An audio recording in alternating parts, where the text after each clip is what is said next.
Bonjour, dans cette vidéo je vais présenter un petit exercice où j'applique la loi d'action de masse.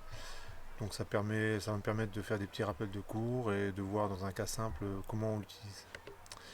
Donc je vais vous présenter l'exercice. Alors on va considérer un bécher. Comme ça, en violet.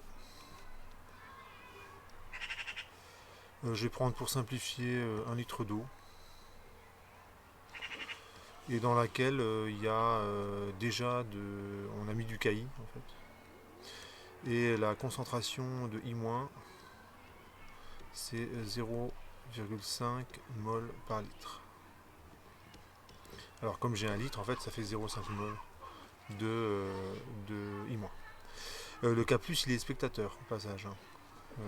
C'est une solution de KI. Il y a du I-, il y a aussi du K+, mais en fait, il est juste là pour assurer la neutralité de la solution. Et je vais rajouter des pastilles de I2.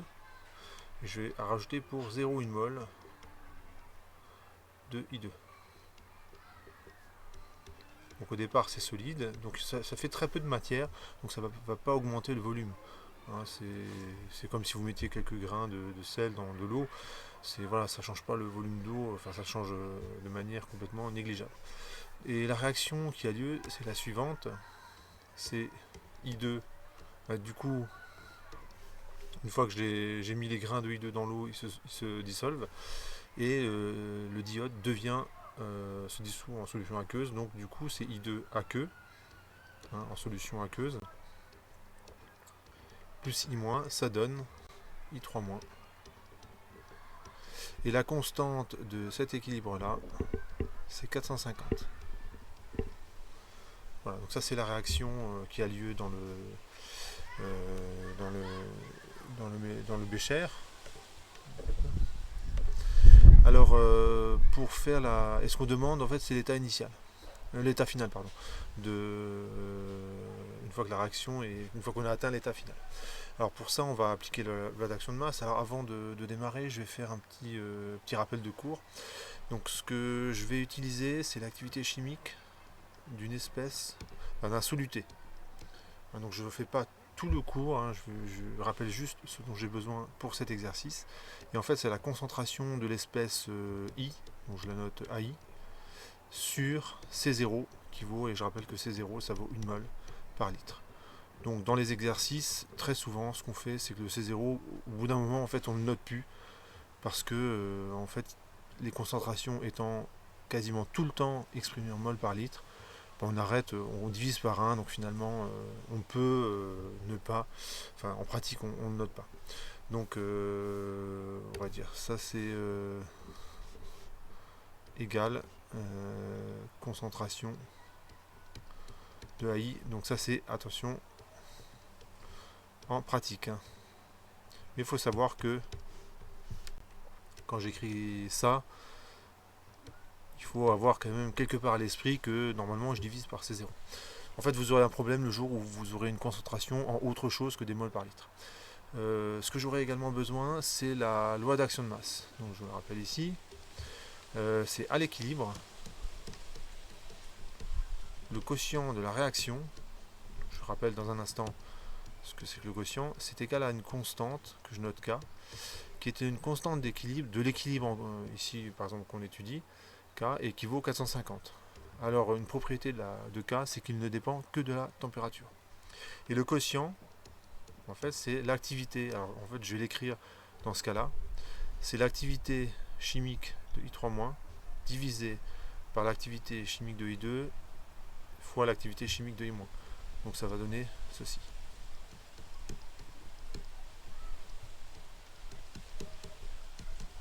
Alors ici, dans ce cas particulier, tous les coefficients stoichiométriques sont égaux à 1. Mais si j'avais eu un coefficient stoichiométrique différent de 1, 2 par exemple, admettons, voilà, un instant que là il y a un 2, et ben en fait ce facteur 2, ce coefficient stoichiométrique 2 aurait été en exposant de l'activité chimique. Voilà. Donc je vais utiliser ces résultats-là dans la résolution. Alors on va effacer tout ça et on va commencer la résolution. Hop. va le cacher derrière ce truc là. Et on commence la résolution. Alors ce que je vais faire, c'est un tableau d'avancement. Donc je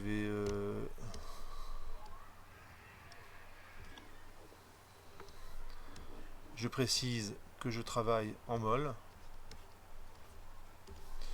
Et je vais définir l'état initial et l'état final.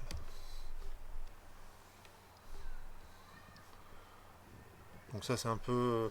c'est presque un passage obligé dans les exercices. Il y a peu d'exercices de chimie, vous n'aurez pas à faire un tableau d'avancement. Alors si je regarde I2, j'ai 0,1 mol. J'ai 0,5 mol de I- et j'ai pas du tout de I3-. J'écris l'état final en fonction de l'avancement de la réaction X.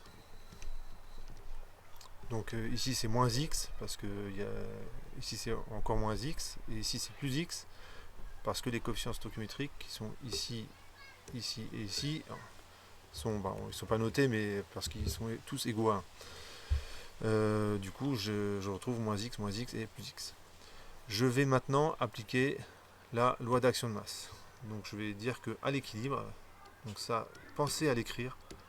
Parce que si vous n'êtes pas à l'équilibre, cette égalité n'est pas vraie. C'est vraiment une propriété qui n'est atteinte que lorsque l'équilibre est atteint. C'est une condition nécessaire. La constante d'équilibre, qui vaut ici 450, c'est l'activité de I3-. Alors on avait dit que l'activité de I3-, finalement ça se ramenait à sa concentration. Et bien sa concentration c'est quoi? C'est le nombre de moles divisé par le volume. Le volume, qui je vous rappelle, fait 1 litre. Alors pour l'instant je l'écris comme ça, mais dans un instant, je peux déjà commencer à l'écrire. Je vais remplacer V par 1 litre et ça va simplifier les calculs. Ensuite je vais m'intéresser à l'activité des réactifs. Donc l'activité de I2, donc je regarde la quantité de matière que j'ai dans l'état final, donc c'est 0,1 moins X sur le volume. Et ici 0,5 pour I-, 0,5 moins X sur le volume. Donc ce que vous avez, je répète, au numérateur là, ici, l'activité chimique de I-, divisé par l'activité chimique de I2 et l'activité chimique de I3-, pardon, I3-, I2 et I- pour les activités chimiques. Donc finalement, comme V égale à 1 litre, je me place vraiment dans un cas simple, j'évite toutes les dérives calculatoires. C'est peu probable que dans un exercice, le volume soit vraiment égal à 1 litre. Donc là, il faudra juste remplacer V par autre chose que 1. Finalement, j'ai cette équation. Donc X, je peux commencer les calculs en fait, directement. Donc je commence les calculs. Donc vous êtes d'accord avec le fait que je peux prendre le dénominateur qui se trouve à droite et je le mets au numérateur qui est à gauche. Ça revient à multiplier l'égalité à gauche et à droite par 0,1 moins x fois 0,5 moins x. Je développe la parenthèse, ça me donne ceci. Donc ça fait 0,5 fois 0,1 moins 0,5 fois x moins 0,1 fois x plus x carré égale à x. Et maintenant je regroupe tous les termes. Donc vous avez un terme en x carré, facteur de... Alors j'ai quoi x carré? J'ai 1. J'ai k, pardon. Plus x. Alors j'ai quoi pour en facteur de x? Je prends une autre couleur.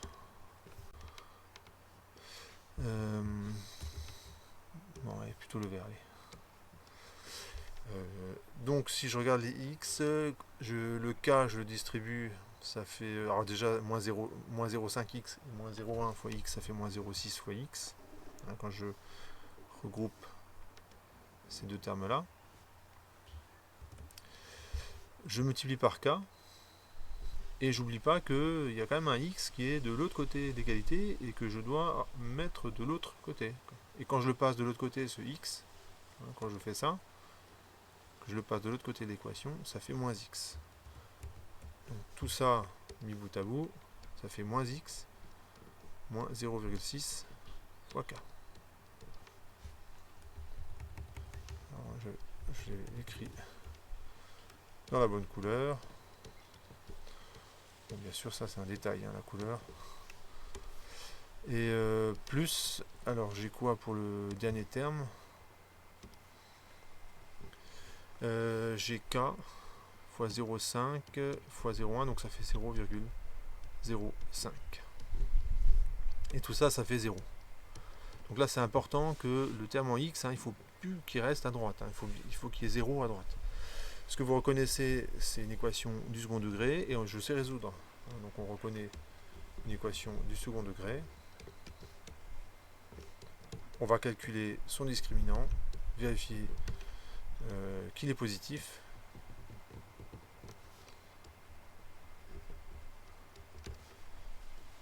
Alors, vous avez le discriminant, ça vaut quoi? Ça vaut, avant de faire les calculs, je vais faire l'application numérique. Ça vaut moins 271. Ça vaut 450. Les calculs, je les ai déjà fait avant. Hein. Et ça vaut 22,5. Voilà.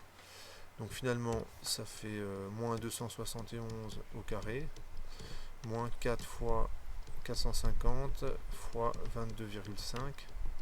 Alors on vérifie que c'est bien positif, donc ça veut dire qu'il y a des solutions. Et je peux écrire comme ça x1, x2, les deux solutions. Alors là, normalement, vous dites c'est bizarre, il y a deux solutions alors que normalement il n'y en a qu'une seule possible. Quand on fait une réaction chimique, il n'y a pas 36 états finales. Hein.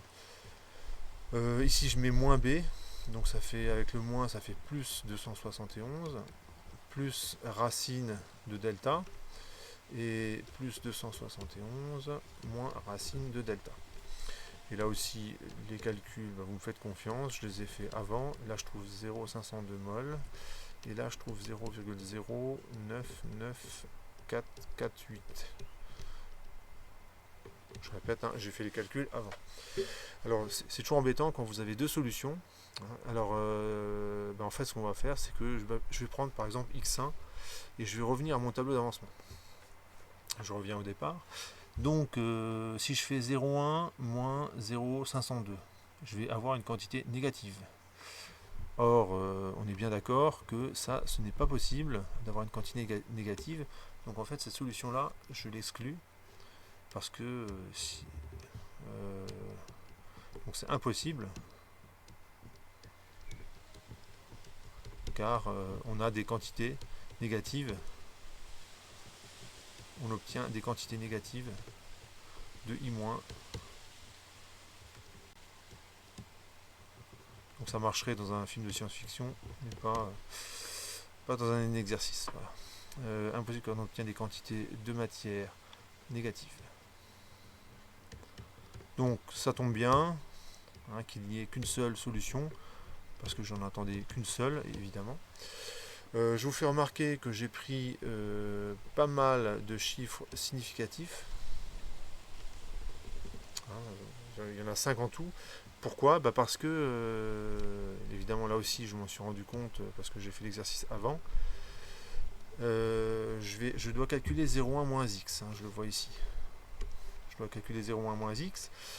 Et lorsque je fais 0,1 moins x, avec x, en fait, il est quasiment égal à 0,1.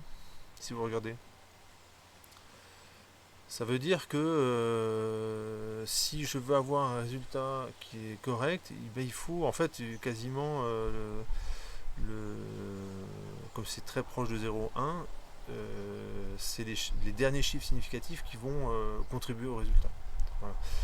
Donc finalement, je trouve comme résultat, et ça sera mon résultat final, je trouve ici 0,099. Attendez,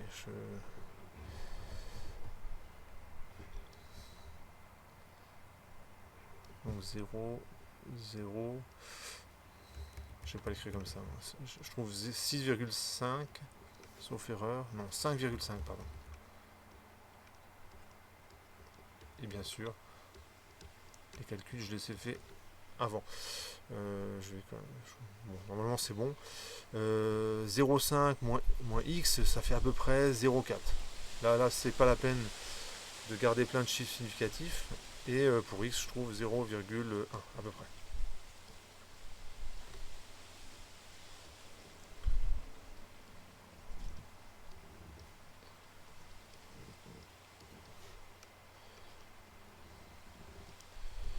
Voilà. Donc je vérifie juste le 5,5 10 moins 4. Je fais le calcul ici. Je fais 0,1 moins 0,099. Allez, 4,5 si j'arrondis. Ça fait... ça fait combien ça? Ouais, normalement ça devrait être bon. Ça devrait être bon. Bon, bah finalement, là, j'ai tout ce qu'il faut pour écrire la conclusion. Conclusion. Concentration de I2. Et ben, c'est la quantité de matière divisée par le volume qui, je vous rappelle, fait 1 litre. Donc ça fait 5,5 fois 10 moins 4 mol par litre. Donc il reste plus grand chose. Mais il reste... c'est pas zéro. Donc en particulier, cette réaction n'est pas totale.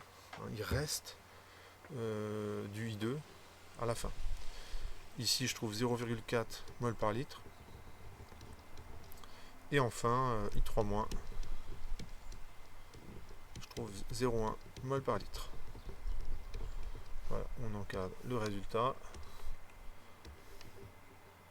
Et ça finit ce petit exercice où j'ai appliqué la loi d'action de masse dans un cas simple, donc il ne présente pas de difficulté particulière.